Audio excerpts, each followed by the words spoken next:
Jadi sampean nandure kangkung itu mbok ulur. Iki kan diulur. Heeh. Wis diulur akeh di Wae pupuk abuk sak organik niku. salawang-lawang. Lah terus 3 hari Ora seminggu akeh ngabuk. oh seminggu ngabuk. Iku lek 3 dina disemprot nganggo. Oh bar diabuk riyan niku. Oh angger jarak 3 hari disemprot pupuk. Apa? Pupuk sing marake pupuk daun karo mateni uler niku. Niku sami pupuke napa benten niku? Heh? Pupuke sami napa benten-benten?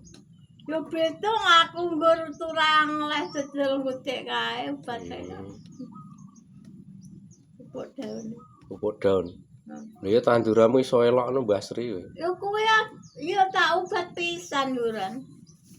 Oh setiap anu ngoten obat pisan no? Pun mangdol ngoten. Berarti setengah bulan mbok dol Mbah.